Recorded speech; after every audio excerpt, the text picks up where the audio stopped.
अजीब सी बात साहिल अदीम साहब ने लोगों को समझाने की कोशिश की है कि अगर कोई इंसान किसी ऐसी किताब से कोई बात बताता है जिसका ताल्लुक ना इंसान की ज़िंदगी के साथ है ना इस्लाम के साथ है, और बल्कि वो बात जो है वो कुरान और हदीस के भी ख़िलाफ़ है, तो ऐसी बात को बयान करना जुर्म है। और अगर कोई इंसान कोई ऐसी बात बताता है जो कुरान और हदीस के मुताबिक है, बल्कि कुरान और हदीस की ही बात बताता है, और ऐसी बात को झूठे किस्से और कहानियों के साथ मिला देना, ये जहालत है। लेकिन साहिल अदीम साहब जो हैं वो उम्मत को इससे भी एक कदम आगे ले जाने की कोशिश कर रहे हैं। अगर आपको इतना बड़ा इल्म हासिल करने के बावजूद भी, इतने बड़े प्रोफेसर बनने के बावजूद भी इस्लाम की बुनियाद का ही नहीं पता कि इस्लाम की बुनियाद ही ये है कि सच और झूठ को अलग अलग कर दिया जाए, अगर आपको इतना ही नहीं पता, उस इस्लाम की बुनियाद का ही नहीं पता, तो फिर इतने बड़े प्रोफेसर बनने का कोई फ़ायदा नहीं। रब इश्रह ली सदरी व यस्सिर ली अमरी वहलुल उक़्दतम मिन लिसानी यफ़क़हू क़ौली। अल्लाहुम्मा सल्लि अला मुहम्मद व अला आलि मुहम्मद। पूरी दुनिया में इल्म या तलीम सिर्फ दो किस्म की है, एक है दीनी तलीम और दूसरी है दुनियावी तलीम। इसी तरह पूरी दुनिया में स्कॉलर्स या उस्ताद वो भी सिर्फ दो किस्म के हैं, एक हैं दीनी तलीम देने वाले और दूसरे हैं दुनियावी तलीम देने वाले। दुनियावी तलीम देने वालों में एक नाम है साहिल अदीम साहब का। साहिल अदीम साहब जो हैं वो लोगों को दुनियावी तलीम देने के साथ साथ दीनी इस्लाह करने की भी कोशिश करते हैं।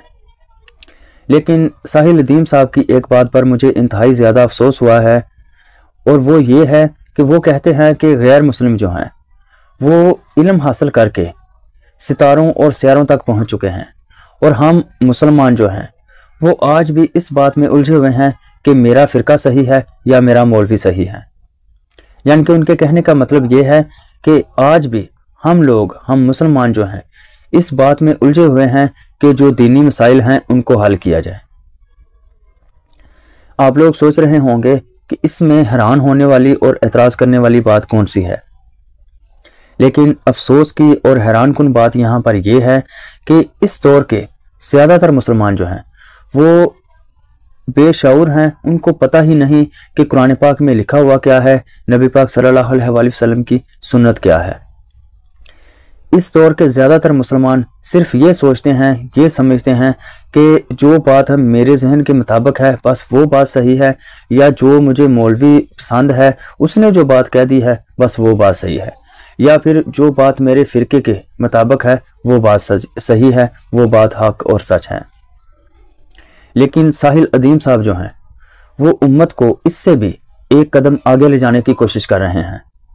वो कहते हैं कि बरेलवियत को तोड़ना, देवबंदियत को तोड़ना, यानी कि फ़िरका वारियत को ख़त्म करना या इस पर बात करना, ये कोई दीन की बात नहीं, ये कोई इस्लाम की बात नहीं है।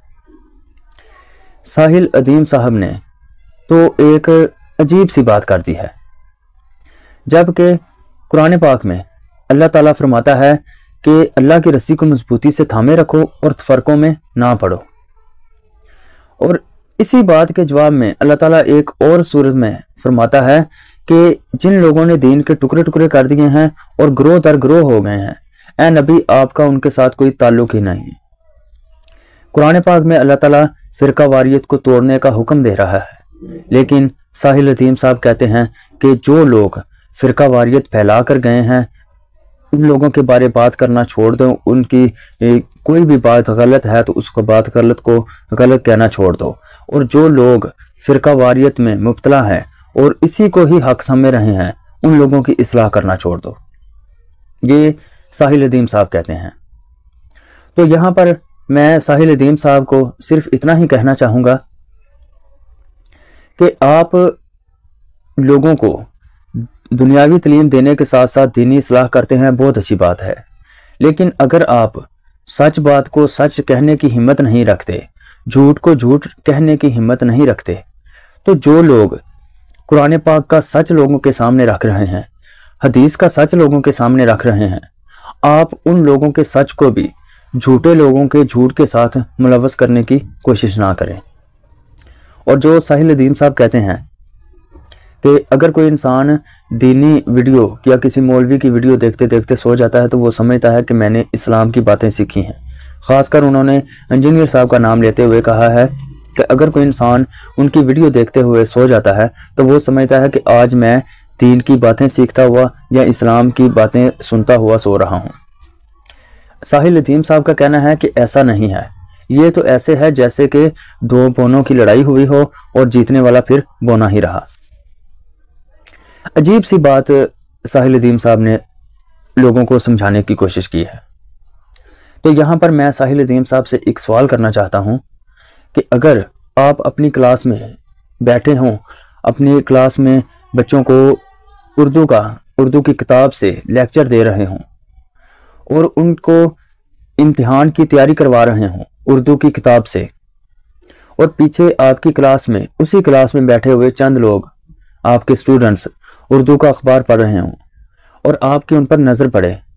तो आप क्या उनसे कहेंगे कि बेटा आप ये उर्दू का अखबार क्यों पढ़ रहे हो, जबकि मैं उर्दू की किताब से आपको आने वाले इम्तिहान की तैयारी करवा रहा हूँ। और आगे से वो स्टूडेंट्स आपसे ये कहें कि सर आप भी हमें उर्दू का ही लेक्चर दे रहे हैं, उर्दू की किताब ही पढ़ा रहे हैं और हम भी उर्दू का अखबार पढ़ रहे हैं। अगर स्टूडेंट्स आपसे ये बात कहें तो क्या आप आगे से ये जवाब देंगे कि सॉरी पढ़ते रहें? बल्कि नहीं, आप उन बच्चों से ये कहेंगे कि बेटा आप बेशक उर्दू का अखबार पढ़ रहे हो और मैं भी उर्दू की किताब से ही आपको लेक्चर दे रहा हूँ, लेकिन आपके इम्तिहान की जो तैयारी है, जो आपके इम्तिहान होना है, वो इस किताब से होना है जो मेरे हाथ में है, ना कि उस अखबार से होना है जो उर्दू की आप पढ़ रहे हो। क्योंकि जो अच्छा उस्ताद होता है, एक अच्छा टीचर होता है, वो कभी भी अपने स्टूडेंट्स को बर्बाद होने की तरगीब नहीं देता, अपने स्टूडेंट्स को बर्बाद होने की इजाज़त नहीं देता। तो इसलिए आप कहेंगे कि आप उस अखबार को छोड़ दें, क्योंकि बेशक वो उर्दू का अखबार है, लेकिन आप लोगों का जो इम्तिहान होना है वो इस किताब से होना है जो मेरे हाथ में है। तो साहिल अदीम साहब, सिर्फ यही फ़र्क है इंजीनियर साहब में और फ़िरका परस्त मौलवियों में, क्योंकि जो फ़िरका परस्त मौलवी हैं उन लोगों के हाथ में जो किताब है वो है उन लोगों के फ़िरके की लिखे हुए इंसानों की। ऐसी किताब है जिनका इस्लाम के साथ और आखिरत के इम्तिहान के साथ कोई ताल्लुक नहीं है। ऐसी किताबें हैं उन फ़िरका परस्त मौलवियों के हाथों में जिनमें ना तो इंसान की ज़िंदगी के बारे कुछ लिखा हुआ है, ना इस्लाम के बारे कुछ लिखा हुआ है, और ना ही आखिरत की इम्तिहान के बारे उन किताबों में कुछ लिखा हुआ है। इसलिए यही फ़र्क है इंजीनियर साहब और दूसरे जो फ़िरका परस्त मौलवी हैं उनमें। इंजीनियर साहब के हाथ में जो किताब है वो है कुरान पाक और हुजूर पाक सल्लल्लाहु अलैहि वसल्लम की हदीस मुबारक। ये वो किताब है जिसके ज़रिए इंसान की ज़िंदगी का फ़ैसला होना है, इंसान के इस्लाम का फ़ैसला होना है, इंसान के ईमान का फ़ैसला होना है और इंसान के आखिरत के इम्तिहान का फ़ैसला होना है। मौलवियों के हाथों में है उनके फ़िरके की लिखी हुई किताबें जिनमें मुख्तलिफ किस्से और कहानियाँ हैं, और इंजीनियर साहब के हाथ में जो किताब है वो है अल्लाह ताला का कलाम और हुजूर पाक सल्लल्लाहु अलैहि वसल्लम की सुन्नत। तो यही फ़र्क है आम मौलवियों में और इंजीनियर साहब के हाथों में जो किताबें हैं उनमें। तो इस पर मैं साहिल अदीम साहब से सिर्फ इतना कहना चाहूँगा कि अगर कोई इंसान किसी ऐसी किताब से कोई बात बताता है जिसका ताल्लुक ना इंसान की ज़िंदगी के साथ है, ना इस्लाम के साथ है, और बल्कि वो बात जो है वो कुरान और हदीस के भी ख़िलाफ़ है, तो ऐसी बात को बयान करना जुर्म है। और अगर कोई इंसान कोई ऐसी बात बताता है जो कुरान और हदीस के मुताबिक है, बल्कि कुरान और हदीस की ही बात बताता है, और ऐसी बात को झूठे किस्से और कहानियों के साथ मिला देना, ये जहालत है। इसलिए इस तरह के जितने भी प्रोफेसर हैं उन सब से मेरी ये रिक्वेस्ट है, मेरी ये दरख्वास्त है कि अगर आप लोगों की इस्लाह करने की सलाहियत नहीं रखते या आप लोगों की इस्लाह नहीं कर सकते, तो बराए मेहरबानी करके आप लोगों का ईमान भी बर्बाद ना करें, क्योंकि इस दौर का जो मुसलमान है वो तो जाहिलियत में पहले ही PhD करके बैठा हुआ है, और आप उन लोगों से ये कहकर उनको और जाहिलियत की तरफ लेकर जा रहे हैं कि अगर कोई इंसान कोई किस्सा कहानियाँ सुनाता है, कोई झूठी बातें बताता है जिसका ताल्लुक ना हमारे ईमान के साथ है, ना हम इस्लाम के साथ है और ना ही आखिरत के इम्तिहान के साथ है, तो वो बातें भी सुनकर और ये कुरान और हदीस की बातें सुनकर इन दोनों को आप मुलव्वस ना करें, एक ना करें। क्योंकि इस दौर का जो मुसलमान है वो तो पहले ही जहालत में PhD करके बैठा हुआ है और आप उनको मज़ीद जहालत की तालीम देने की कोशिश ना करें। और आखिर में मैं साहिल अदीम साहब से एक बात कहना चाहूँगा कि जो आपने ये बात की है कि गैर मुस्लिम जो हैं वो सितारों और सियारों तक पहुँच गए हैं इल्म हासिल करके, तो मैं आपसे ये कहना चाहूँगा कि इस तरह की तालीम का कुछ फ़ायदा नहीं है। आप इतने बड़े प्रोफेसर बन चुके हैं, आपको अगर इस्लाम की बुनियाद का ही पता नहीं तो फिर कोई फ़ायदा नहीं है आपके इतने बड़े प्रोफेसर बनने का। क्योंकि अगर कोई इंसान इतनी तालीम हासिल करके सितारों और सियारों तक पहुंच जाता है और उसको इस्लाम की बुनियाद का ही पता नहीं तो फिर उसकी तालीम का कुछ फ़ायदा ही नहीं। अगर आपको